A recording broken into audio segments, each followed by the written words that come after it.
शिरोळ तालुक्यात जिल्हा परिषद व पंचायत समिती निवडणुकीसाठी 232 मतदान केंद्रांवर होणार मतदान. 1624 कर्मचाऱ्यांची नियुक्ती. शिरोळ तालुक्यात जिल्हा परिषद व पंचायत समितीच्या निवडणुकीची रणधुमाळी सुरू झाली असून निवडणुकीच्या पार्श्वभूमीवर प्रशासनाकडून जय्यत तयारी करण्यात येत आहे. तालुक्यात एकूण 232 मतदान केंद्रावर निवडणूक प्रक्रिया राबवली जाणार आहे. यासाठी मोठ्या प्रमाणावर मनुष्यबळाची नियुक्ती करण्यात आली आहे.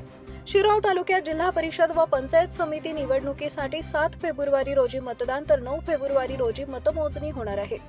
जिल्हा परिषदेच्या 7 जागांसाठी 24 उमेदवार तर पंचायत समितीच्या 14 जागांसाठी 42 उमेदवार निवडणूक रिंगणात असून एकूण 66 उमेदवारांचं भवितव्य मतपेटीत बंद होणार आहे. उदगाव, आलास, दत्तवाड, अब्दुल्लाट, यड्राव, नांदणी व दानोळी हे 7 जिल्हा परिषद गट असून पंचायत समितीचे एकूण 14 गण आहेत. तालुक्यात एकूण 2,40,102 मतदार असून यामध्ये महिला मतदारांची संख्या 1,20,827, पुरुष मतदार 1,19,273 तर तृतीयपंथी 2 मतदार आहेत. निवडणूक प्रक्रिया सुरळीत पार पाडण्यासाठी प्रशासनाकडून 1,162 निवडणूक कर्मचारी तसेच 232 शिपाई व 232 पोलीस कर्मचारी अशा एकूण 1,624 कर्मचाऱ्यांची नियुक्ती करण्यात आली आहे.